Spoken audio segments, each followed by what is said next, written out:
सन 1998 की बात है। नेताजी इटावा आए हुए थे, तो उसी दौरान जब मैं उनसे मिलने गया तो मैंने कहा नेताजी मैं लखनऊ मिठाई लेके आऊँगा, क्योंकि मैं मिठाई का व्यवसाय है। मैं इटावा से बलदेव स्वीट्स के नाम से, मेरे पिता श्री सुरेश यादव। तो नेताजी ने कहा ठीक है तुम लखनऊ आना। तो उन्होंने जो पीएसओ थे उन्होंने अपना नंबर दिया, जो पीएनटी नंबर था, उस वक्त मोबाइल नहीं चलते थे।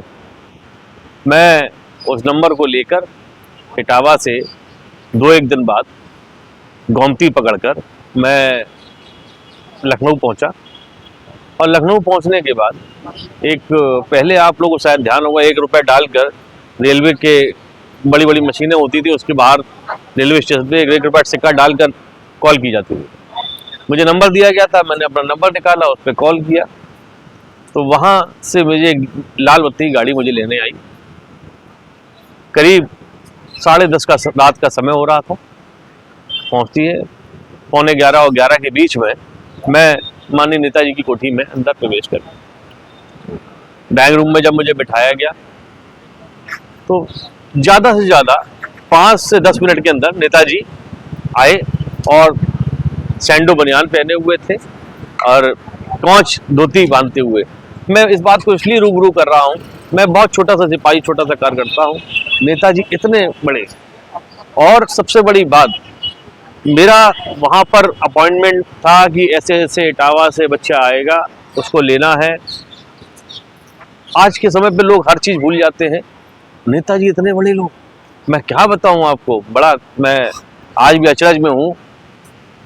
मैं सोचता हूँ कि नेताजी किस तरह से मैनेज करते थे, किस तरह से लोगों को कब बता दिया करते थे, कब सोते थे, मुझे नहीं पता। मैं पहुँचा, वो नेताजी ने आए और मैंने मिठाई जब उनको दी तो बड़ा खुश हुए। हालांकि 10:30 बहुत बड़ा समय था। मैं सोच रहा था नेताजी सो रहे होंगे, क्यों उनको जगाया जाए। लेकिन नेताजी आए, उन्होंने मिठाई ली, बताया। इसी बीच बोले कि खाना लगवाओ। हमने साहब कहा नहीं साहब, खाना तो मैं ठीक है, मेरा पेट भरा हुआ है, खाने की आवश्यकता नहीं है। बोले नहीं खाना लगाओ। तो उन्होंने बताया, उनका सर्वेंट जो थे वो आए, उन्होंने खाना लगाया। नेताजी ने इशारा किया जाओ बाथरूम में जाओ। बगल में ही उनके ड्राइंग रूम के बगल से बाथरूम था। मैं एक ऐसी बात कह रहा हूँ, 98 के समय पर लिक्विड साबुन कोई नहीं जानता था।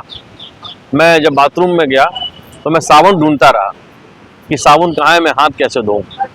जब बहुत देर हो गई, मैं ढूंढते ढूंढते तो जो लिक्विड वाले रखे हुए थे मैंने उनको पढ़ा, जैसे भी उसको मिला मिलू के हाथ धो के मैं वापस आ गया। वापस आने के उपरांत नेताजी ने मुझे बड़े प्यार दुलार से खाना, उनके सामने बैठकर, जब तक मैंने खाना खाया नेताजी बैठे रहे। खाना खाने के उपरांत उन्होंने कुछ पैसे मेरी जेब में जबरन रखे। मैंने उनको मना किया तो बोले तुम मेरे बेटे नहीं हो, बच्चे नहीं हो। तो मैं उनकी बात को, मैं आज वो पैसे मेरे पास सुरक्षित मेरे पास रखे हुए हैं, नेताजी उस जमाने के, उस समय के। तो उसके बाद नेताजी ने कहा कि तुम रुकोगे कि जाओगे। मैंने कहा नेताजी सुबह में गोमती से निकल जाऊंगा। तो नेताजी ने अपने सर्वेंट को किया कि इनको सुबह गोमती से छोड़ देना, उनको लोहिया ट्रस्ट में रुकवा दो।